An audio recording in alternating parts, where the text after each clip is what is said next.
کسی آپریشن کی کوئی ضرورت نہیں ہے. یہ ایک ایس ایچ او کی مار ہے اور آپ دیکھیں گے یہ ایک ایس ایچ او کی مار رہیں گے انشاءاللہ تعالیٰ. 3 گنا بجٹ بڑھایا, جس کو پہلے $500 دیتے تھے $1500 دے رہے ہیں. السلام علیکم دوستو, جاوید راٹھور حاضر ہوں. دوستو, آپ کی طرح میں نے بھی پاکستان کے 2 وزراء کے بیانات سنے اور اس پر مجھے حیرانگی تو نہیں ہوئی, البتہ تعجب ہوا اور افسوس ہوا. ایک بیان تو وزیر داخلہ صاحب کا ہے, جنہوں نے فرمایا کہ خودکش حملے کرنے والوں کو پہلے $500 ملتے تھے, اب $1500 ملتے ہیں, تو شاید اس لیے وہ زیادہ جو ہے ولنگلی یہ حملے کرتے ہیں.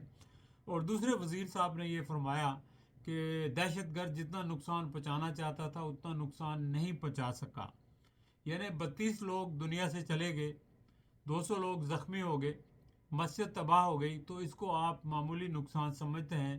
اور کیا دہشت گرد نے آپ کو بتایا تھا کہ وہ کتنا نقصان پہنچانا چاہتا تھا؟ جناب والا, جب اس طرح کے بیانات ہمارے وزراء کرام دیں, ملک کو چلانے والے لوگ دیں, تو پھر اس کے اوپر آپ کیا کریں گے؟ روئیں گے, ہنسیں گے, کیا کریں گے؟ مجھے تو ان کے بیانات سن کے ان کی جو حالات سے نابلدی ہے اس کا پتہ چلتا ہے. ان کی جو شیلو اوپینین ہے اور ان کی جو سطحی اپروچ ہے وہ اس کی غمازی کرتے ہیں ان کے بیانات. پہلے وزیر داخلہ صاحب نے کہا تھا کہ یہ بلوچستان کے جو دہشت گرد ہیں یہ کیا ایک ایس ایچ او کی مار ہیں. پھر اس کے بعد آپ نے دیکھا کہ بلوچستان کے اندر کتنی کاروائیاں ہوئیں, تسلسل سے ہوئیں, بلکہ پچھلے 2 ہفتوں میں تو 12 مقامات کے اوپر انہوں نے ایک ہی دن کارروائی کی. تو اس کے بعد آپ کو اندازہ ہو جانا چاہیے کہ جو ہمارے حکمران ہیں, بالخصوص وزیر داخلہ ہیں, ان کی کس حد تک جو ہے وہ داخلہ معاملات کے اوپر کنٹرول ہے. مجھے معلوم نہیں کہ انہوں نے کرمنل جسٹس پڑھا ہے, انہوں نے کسی انٹیلیجنس ایجنسی میں کام کیا ہے, یہ کسی دفاعی یا سیکیورٹی ادارے سے وابستہ رہے ہیں. ان کا بیک گراؤنڈ کیا ہے کہ ان کو وزارت داخلہ دے دی گئی؟ ان کا بیک گراؤنڈ تو میڈیا کا ہے, اور میڈیا کا کام یہی ہوتا ہے کہ آپ پبلسٹی اچھی کریں, پی آر اچھی کریں. تو اگرچہ پنجاب میں انہوں نے پبلسٹی اچھی کی 9 مئی کے واقعے کے بعد, اور پی ٹی آئی کو خوب اس میں رگیدا, تو شاید یہی ان کا میرٹ تھا, اسی وجہ سے ان کو وزیر داخلہ بنا دیا گیا. مجھے تو کوئی سمجھ نہیں آتی کہ یہ وزیر داخلہ ہیں کیوں ہیں. ان کو تو سمجھ ہی نہیں ہے داخلہ کی, اور ان کے بیانات جو ہے ان کا جو انڈرسٹینڈنگ ہے داخلہ کے معاملات کے اوپر, وہ ان کے بیانات اس کی گواہی دیتے ہیں کہ ان کو کوئی انڈرسٹینڈنگ نہیں ہے. دیکھیں جناب والا, جب تک آپ مرض کی تشخیص نہیں کریں گے اس کا علاج نہیں کر سکتے. بلوچستان میں جو دہشت گردی ہو رہی ہے یا ملک کے دوسرے حصوں میں ہو رہی ہے, یہ محض اس وجہ سے نہیں ہو رہی کہ لوگوں کو $500 ملتے تھے اور ابھی $1500 مل رہے ہیں, اور تب جا کر وہ اپنے آپ کو پھاڑ رہے ہیں. یعنی کم و بیش 4-5 لاکھ 4.5 لاکھ بنتا ہے. تو اس کے لیے تو کوئی اپنی جان جو ہے وہ نہیں پھاڑے گا. اس کو 20 لاکھ بھی ملے, 50 لاکھ بھی, ایون 1 کروڑ روپیہ بھی آپ دے دیں نارمل آدمی کو, تو وہ اپنی زندگی کا سودا نہیں کرے گا. اس کی بہت ساری وجوہات ہیں جن کو سمجھنا اور ان کا سدباب کرنا ضروری ہے. دیکھیں, اس کی پہلی جو وجہ ہے نا, اس پر آنے سے پہلے میں ایک بات آپ کو بتاؤں کہ دیکھیں, آپ زمین میں جب کچھ بونا چاہتے ہیں نا, تو پہلے اس کو تیار کرتے ہیں, جگہ کو, وہاں کھاد دیتے ہیں, پانی دیتے ہیں, ہل چلاتے ہیں, پھر بیج بوتے ہیں, تو پھر وہ فصل اگتی ہے. تو اسی طرح یہ جو دہشت گرد ہیں, ان کے لیے ایسا ماحول پہلے پیدا ہوا ہے جس سے فائدہ ہمارے دشمن اٹھاتے ہیں. وہ ماحول کیا ہے اور وہ وجوہات کیا ہیں؟ ایک تو وجہ یہ ہو سکتی ہے, اور بلکہ ہے, کہ کچھ لوگ ہیں جو ایکسٹریمسٹ ہیں, انتہا پسند ہیں, وہ مذہب کو ایک خاص نظر سے دیکھتے ہیں اور وہ سمجھتے ہیں کہ وہی مسلمان ہیں, اور اگر خلفائے راشدہ کا نظام نہیں ہے اور وہ اسلامی نظام نہیں ہے تو سارے لوگ کافر ہیں. تو وہ ان کے خلاف جدوجہد کرنے کے لیے اپنی قربانی جا کے دے دیتے ہیں, جنت میں جانے کی لالچ میں جا کے, جس طرح سے بھی. ایک تو وہ لوگ ہیں جن کے برین واش ہوئے ہوئے ہیں. اب دوسرے کون لوگ ہیں؟ دوسرے وہ لوگ ہیں جب آپ کی ایجنسیاں, آپ کے لوگ جو ہے کچھ لوگوں کو اٹھاتے ہیں, مارتے ہیں, غائب کرتے ہیں, تو پھر ان کے جو رشتہ دار ہیں, ان کے عزیز ہیں, تو ان کے اندر ایک بدلے کی آگ جو ہے وہ پیدا ہوتی ہے, تڑپ پیدا ہوتی ہے, اور اس بدلے کی آگ میں وہ جلس رہے ہوتے ہیں, اور اس موقع کی تلاش میں ہوتے ہیں کہ ان کو جب موقع ملے اور وہ بدلہ لیں, اور وہ اپنی جان سے لاپرواہ ہو کر وہ جا کے اپنے آپ کو پھاڑ دیتے ہیں اور وہ بدلہ لیتے ہیں.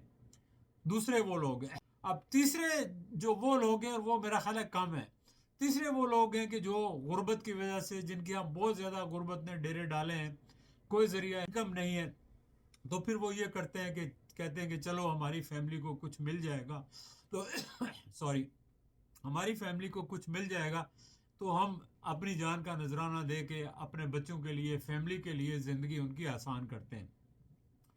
تیسرے وہ لوگ ہیں، اور چوتھے وہ لوگ ہیں جو بارڈر باہر سے آتے ہیں۔ باہر سے آنے والوں کی بھی کوئی نہ کوئی وجہ ہوتی ہے، محض اس لیے نہیں کہ کوئی دوسرا ملک بھیجے تو وہ آ جاتے ہیں۔ وہ خود موٹیویٹڈ ہوتے ہیں، کسی ایک وجہ سے موٹیویٹڈ ہوتے ہیں، چاہے وہ غربت ہو، چاہے وہ بدلے کا عنصر ہو، چاہے وہ ان کے نظریے کے مطابق اسلام پسندی ہو، کوئی نہ کوئی موٹیویشن ہوتی ہے جس کو دشمن ایکسپلائٹ کرتا ہے اور وہ ان کو استعمال کرتا ہے۔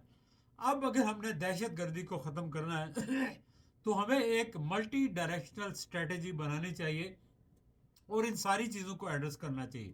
سب سے پہلے تو یہ ہے کہ ہمیں غربت کو ایڈریس کرنا چاہیے۔ یہ غربت ہے وہ ختم ہو، اور غربت تبھی ختم ہوگی کہ لوگوں کو ایکول اپرچونٹیز ملیں گی، لا لیسنس ختم ہوگی، انصاف ہوگا سب کے لیے، تو غربت ختم ہوگی، رول آف لا ہوگا۔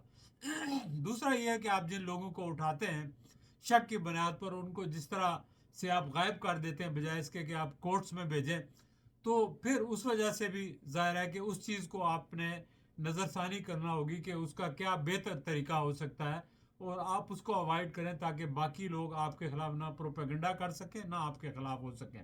ان کی فیملیز کو بتائیں کہ یہ لوگ ایسا کرتے ہیں اور ان کو پروف دیں۔ تیسری بات جو رہ گئی اسلامک جو ایکسٹریمزم کی، تو اس کے لیے آپ کو کام کرنا ہوگا، اسکولوں سے شروع کرنا ہوگا، مدرسوں سے شروع کرنا ہوگا۔ مدرسے آپ کے کنٹرول میں نہیں ہے، ان کا کیا کریکولم ہے، کیا پڑھایا جا رہا ہے، آپ کو کچھ معلوم نہیں ہے۔ آپ کو اس کو ایک سسٹم کے اندر لانا ہوگا، اور اسکولوں کے اندر آپ کا اپنا نصاب نیا ڈیولپ کرنا ہوگا جس کے اندر آپ نے لوگوں کو ایک صلح رحمی، پیشنس، برداشت، تحمل، اس کی تعلیم دینا ہوگی۔ اور پھر اس کے بعد جو بارڈر پار سے آنے والے لوگ ہیں، تو آپ نے بارڈر سیل کیے تھے، پتہ نہیں کتنے $100 ملین کا ٹھیکہ ملا تھا باجوہ صاحب کے کسی عزیز کو، تو اس کا کیا ہوا؟ وہ بارڈر سیل نہیں ہوئی، وہ باڑ لگ گئی، وہ کہاں باڑ ہے کہاں نہیں ہے، وہ اس کا کیا ہے؟ تو اس کے اوپر بھی آپ کو کام کرنا ہوگا کہ بارڈر کو کنٹرول کرتے ہیں۔ پھر اس کے علاوہ ایک اور اہم جو فیکٹر ہے کہ دیکھیں افغانستان جو ہے یہ آپ کا ایک اسٹریٹجک ڈیپتھ کہتے تھے، اور اس کے لیے آپ نے امریکہ سے بھی تعلقات خراب کر لیے، لیکن وہ اسٹریٹجک ڈیپتھ آپ کے ہاتھ سے کیوں نکل گئی؟ کیا اس کی وجہ صرف ہندوستان ہے، یا کوئی اور ہے، یا طالبان ہے، یا افغان کی حکومت ہے؟ بلا شبہ یہ سارے ہوں گے، لیکن اس میں آپ کی نالائکی بھی ہے، آپ کی نااہلی بھی ہے کہ آپ صحیح طرح سے ان لوگوں کو مینیج نہیں کر سکے، اور وہ سلپ ہو کر دشمن کے ہاتھوں میں چلے گئے۔ حالانکہ ان کے اوپر آپ نے انویسٹ کیا، ان کے لیے آپ نے قربانیاں دی، ان کے لیے آپ نے جنگ لڑی، 20 لاکھ سے زیادہ افغان مہاجرین کو آپ نے انٹرٹین کیا، تو اس کے باوجود بھی اگر ایسا ہو گیا تو ہماری اپنی بھی کچھ خامیاں ہوں گی، ان کو بھی تلاش کرنا اور ان کو ریکٹیفائی کرنا یہ کیا پاکستان کے حکمرانوں، پاکستان کے سیاستدانوں کا فرض نہیں ہے؟ یہ بالکل ان کا فرض ہے۔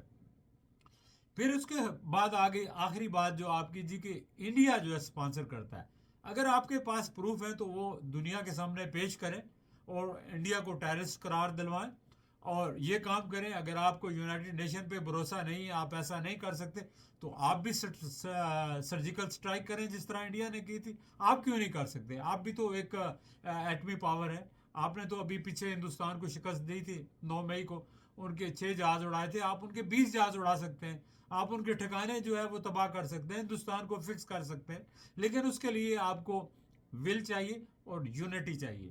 نیشنل یونٹی تب ہو سکتی ہے جب آپ ملک کے اندر سارے جو لوگ ہیں، سارے جو سیگمنٹس آف سوسائٹی ہیں، سارے جو سٹیک ہولڈرز ہیں، ساری پولیٹیکل فورسز ہیں، آپ ان کو آن بورڈ لیں، آپ ان کے ساتھ فیئر ڈیلنگ کریں۔ جب آپ کچھ لوگوں کو کرش کر رہے ہوں اور کچھ لوگوں کو اوپر لا رہے ہوں، اور ملک کے اندر آپ نے ڈویژن پیدا کر رکھی ہو، اور آپ کی پالیسیز اور آپ کے لیڈرز جو ہے، آپ کے جو منسٹر حضرات ہیں، ان کی اس قدر سطحی اور شالو سوچ ہو کہ وہ معاملات کی سنگینی کو سمجھنے سے بھی قاصر ہوں، تو پھر آپ یہ مسئلہ حل نہیں کر سکتے۔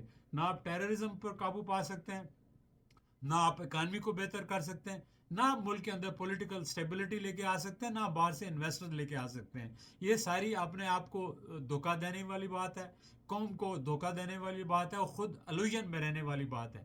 آپ خدا کے لیے، آپ اپنے ذاتی مفادات سے، چاہے وہ آپ کے اقتدار کے مفادات ہوں، چاہے وہ آپ کی اکانومی کے مفادات ہوں، چاہے وہ آپ کی نسلوں کے مفادات ہوں، آپ ان سے باہر نکلیں، صرف ملک کے لیے سوچیں اور سب کے ساتھ جو ہے ہاتھ بڑھا کے سب کو ساتھ لے کے چلیں، تو ملک کے مسائل تبھی ختم ہو سکتے ہیں جب پوری قوم آپ کے ساتھ ہو، سارا ملک آپ کے ساتھ ہو. اور یہ ایسا ہو سکتا ہے، ناممکن نہیں. سارے لوگ جو ہے ملک سے محبت کرتے ہیں، لیکن وہ آپ اپنی سیاست میں، اپنے مفادات میں اس قدر ایک دوسرے سے دور نہ ہو جائیں، اس قدر ایک دوسرے کے دشمن نہ بن جائیں کہ جو ہے دشمن اس کا فائدہ اٹھائے اور آپ کو نقصان ہوتا رہے. چلیں دوستو، اپنا خیال رکھیے گا. پھر انشاءاللہ آپ سے کسی اور وقت کسی اور موضوع کے حوالے سے گفتگو ہوگی. اللہ حافظ.